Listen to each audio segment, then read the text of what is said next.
Welcome into my craft room. Today's episode, we're going to be making some summer farmhouse projects using Dollar Tree supplies to keep us on a budget. Now there are some projects in this video that are a little more advanced and some that are really easy. A little bit for every single crafter. If anything, there's just all kinds of fun techniques to try.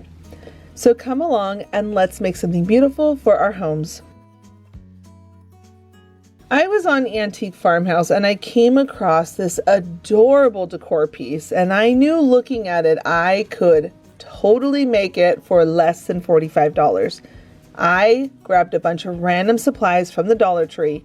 I've got this wire letter basket, some metal trays, some picture frames, and I have these wired flag pot hanging hooks, but I ended up not using those. I'll show you in a minute. But to get to the basket, you can see that I snipped the wire at the top of the rim, and I went 2 rungs over and snipped it. Now I'm going to squeeze the wire at the bottom, bringing that side up, and that's going to allow us to shrink the size of the basket so that it fits perfectly with these little trays.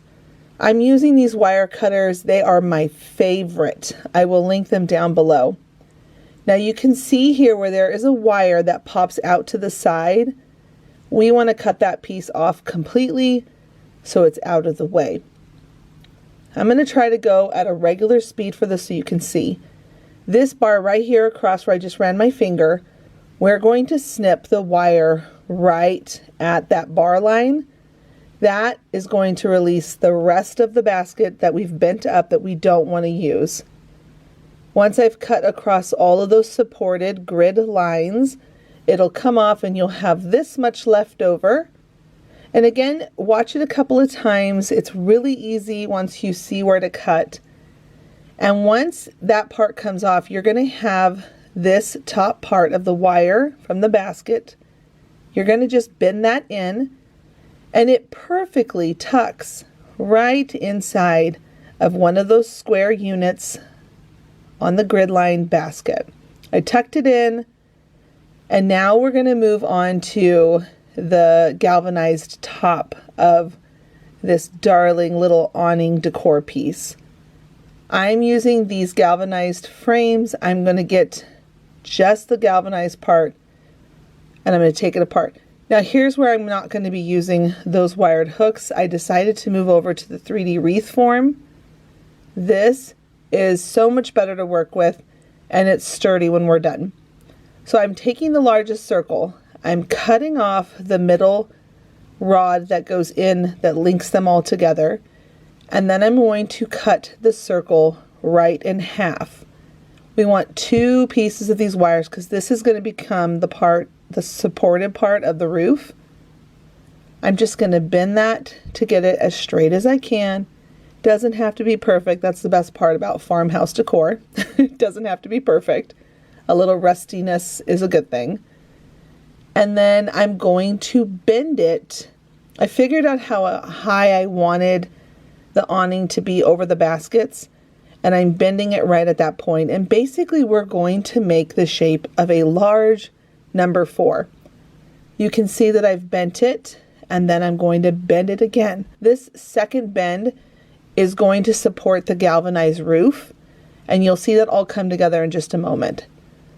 Now to support these 4 so they don't wiggle around on you, that extra piece of metal that comes around to the side, we're going to bend it and crimp it into place. I'm also going to be using a lot of zip ties and some E6000 to help support all the structure of this. Now I'm taking a second circle.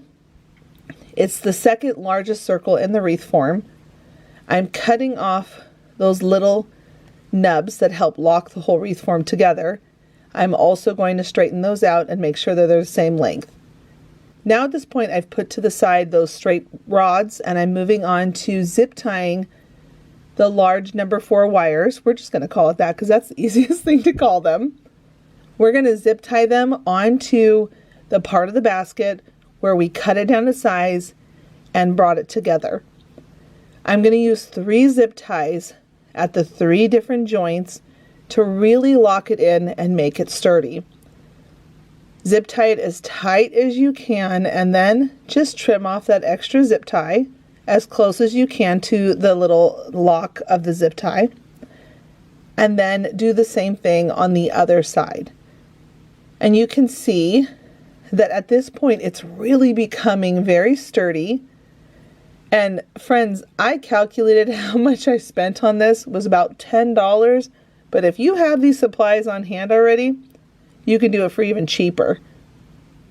Now up at the top, those extra 2 rods that we bent straight from that second wreath form ring, I'm going to use that as the junction to bring together the 4s to make the rooftop. This is so easy. If you have a pair of wire cutters and needle nose pliers, it's that easy to make this. And you're going to save yourself so much money.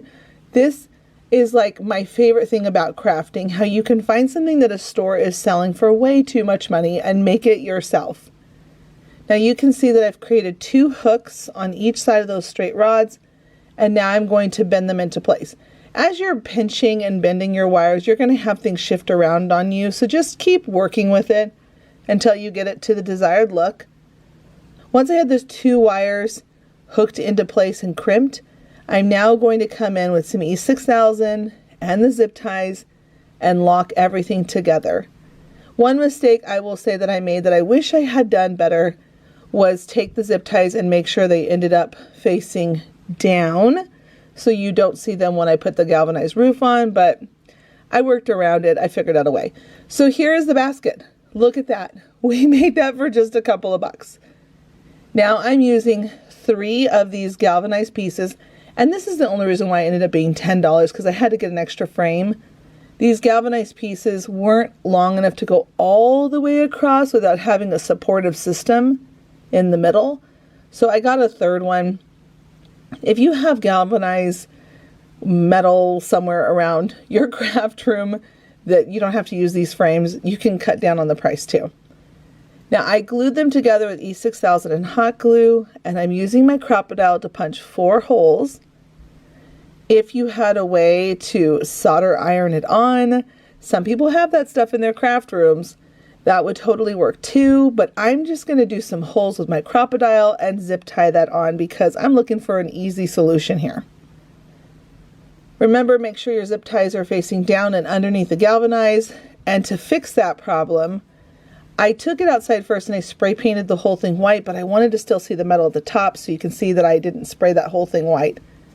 I'm using flour and cream paint, white, whatever color you want, and I'm going to just touch up in spots where you see those zip ties because it really does conceal it.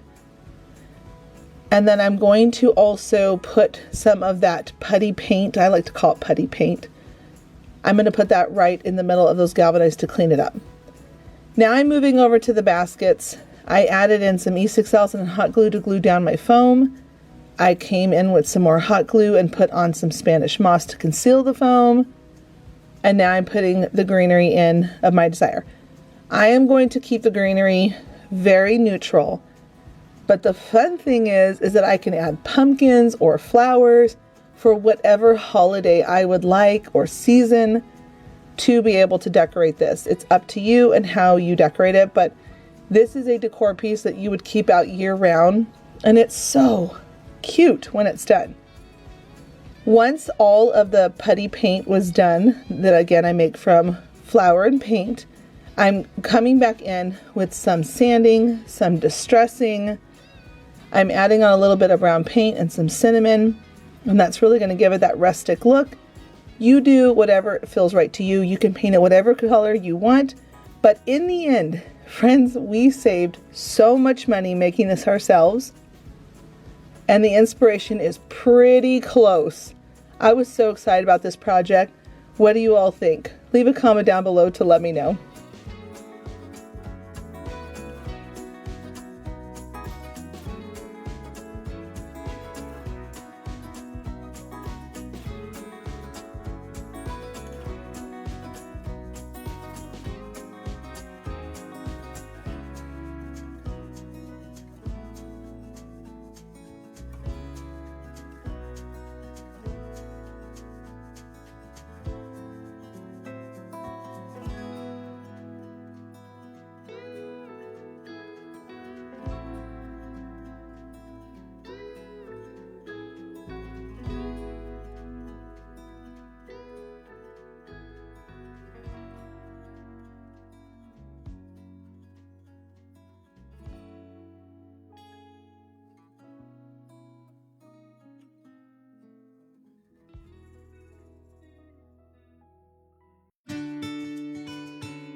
Now it's time for a really simple project, because not every project needs to be difficult. I'm going to be taking this cloche that I get from IKEA, and I'm going to show you how to decorate these cloche jars. They are so pretty, and you can put anything in them, but one of my favorite things to put in them, is the easiest way to decorate them, is taking some papers from an old book. I just get books from the Dollar Tree and just make them look old by distressing the paper a little bit. You're going to cut it down to size, scroll it up, and then take some twine. Wrap it around it, do a double knot, and I definitely recommend making these in different sizes, some that are shorter, some that are longer, some that are wider, and then just take them and put them inside of the cloche. Fill it up with a whole bunch of different scrolled papers. This is the cutest decor to put on a bookshelf, on a fireplace, on a coffee table. I love this decor piece. This is something that's super quick, and it looks so outstanding as decor.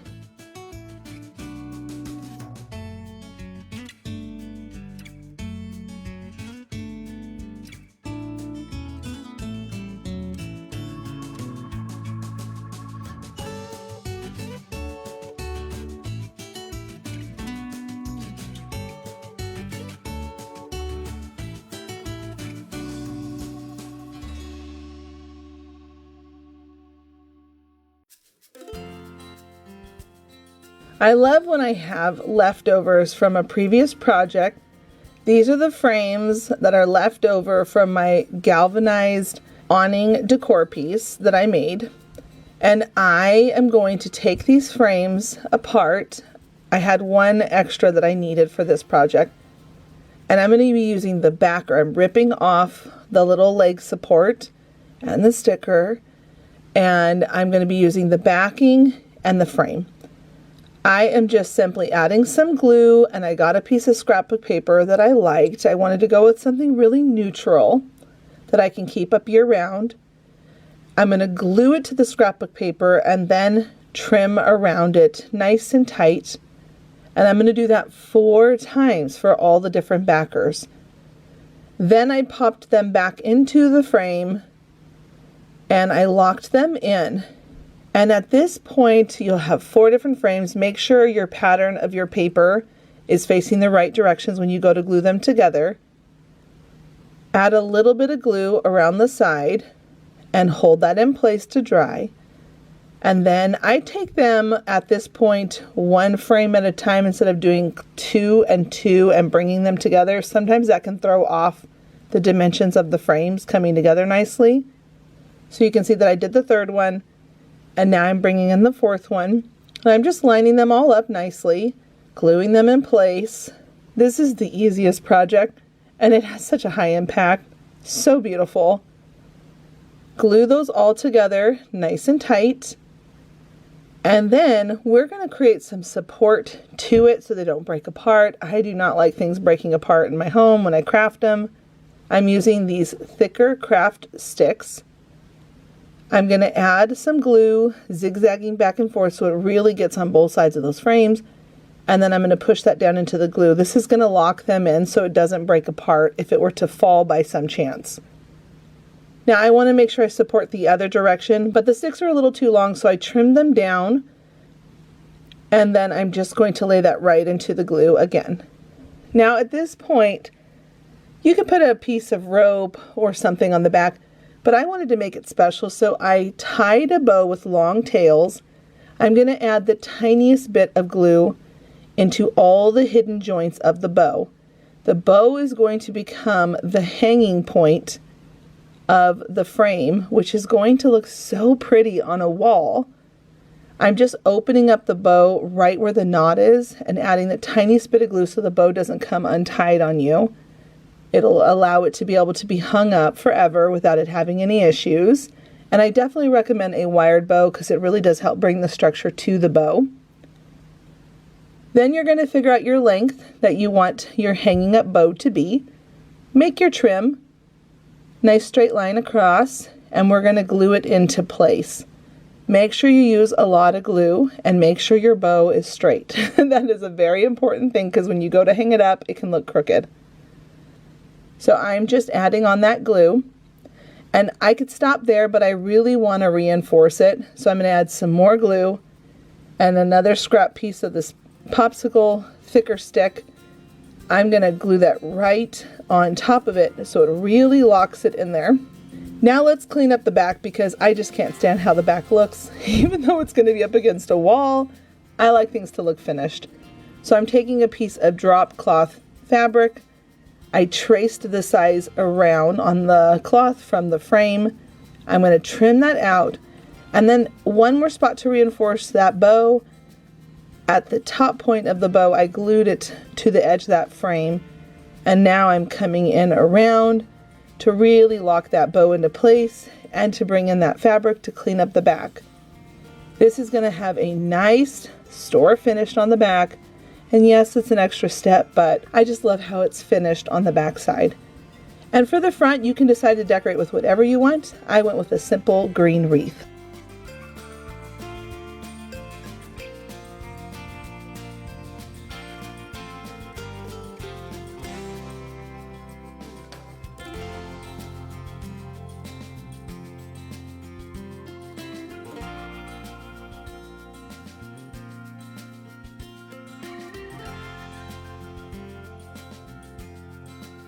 I want to thank you all so much for being here today. It has been such a treat being here on YouTube and sharing my crafting ideas with all of you.